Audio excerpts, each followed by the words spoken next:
고구려 정벌을 목적으로 113만 대군을 이끌고 요동 땅에 당도한 수나라.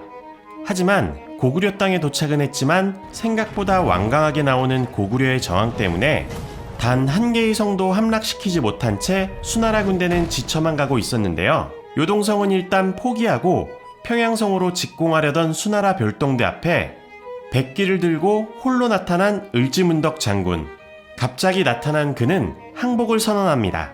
초라한 몰골로 홀로 찾아온 을지문덕을 수나라 장군은 포로로 잡으려 했지만 수나라의 위무사 유사룡 장군이 반대를 했는데요.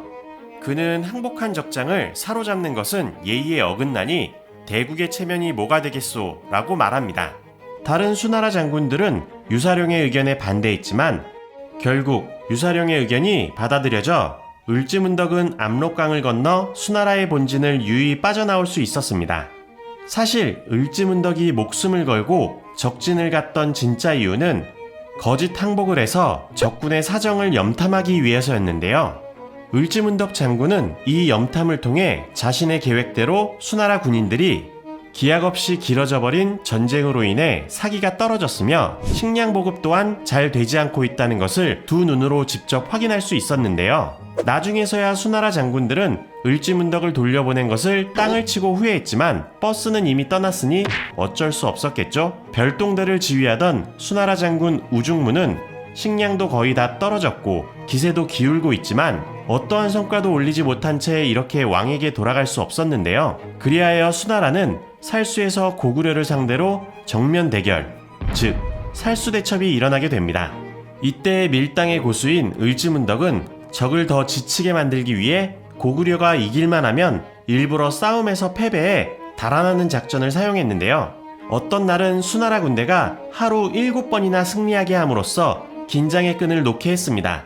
연이은 승리를 이룬 수나라의 군대는 급기야 고구려의 수도인 장안성과 불과 10km 떨어진 곳에 진지를 구축하게 되는데요.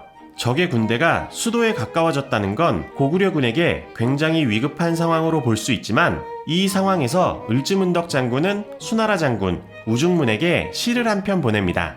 그대의 신기한 전략은 하늘의 이치를 알았고 기묘한 계책은 땅의 이치마저 통달했네. 싸움에 이겨 공이 높았으니 만족할 줄 알았거든. 이제 그만 멈춤이 어떠하냐 라며 이 말은 수나라를 높이는 듯 했으나 그 속뜻은 너희 수나라는 포위되었으니 망신당하기 싫으면 이제 그만 돌아가라는 의미였습니다. 이때서야 우중무는 자신이 을지문덕에게 속았다는 것을 뒤늦게 깨닫고 퇴각을 결정하게 되는데요. 그런데 이미 때는 너무 늦었던 게 수나라군의 상태를 이미 간파하고 있던 을지문덕은 계속해서 이들을 끈질기게 추격하며 수나라군을 공격해 괴롭혔고 고구려군과 전투를 벌이며 퇴각하기 바빴던 수나라군은 간신히 살수에 도착해 강을 건너기 시작했습니다.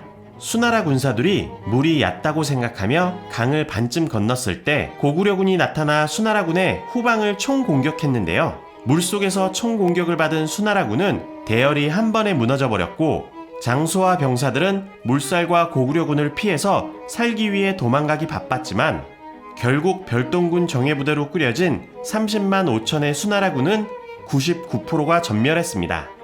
요동성으로 돌아간 수나라군은 고작 2,700명 뿐이었다고 하는데요. 결국 113만의 대군을 동원해 고구려를 공격했던 수양제는 요동성조차, 아니 단 한 개의 성조차 넘지 못한 채 퇴각하며 이 전쟁은 끝이 납니다. 20세기 초 역사가 단재 신채호 선생은 수나라와의 전쟁에 대해 영양왕이 을지문덕과 함께 수나라로 돌격했다면 중국 전역까지 지배할 수 있다는 아쉬움을 표할 정도로 살수대첩은 우리 역사의 기념비적인 사건이 아닐 수 없는데요. 지금까지 우리의 역사 속 3대 대첩 중 하나로 꼽히는 가장 큰 승리, 살수대첩과 을지문덕 장군 이야기였습니다.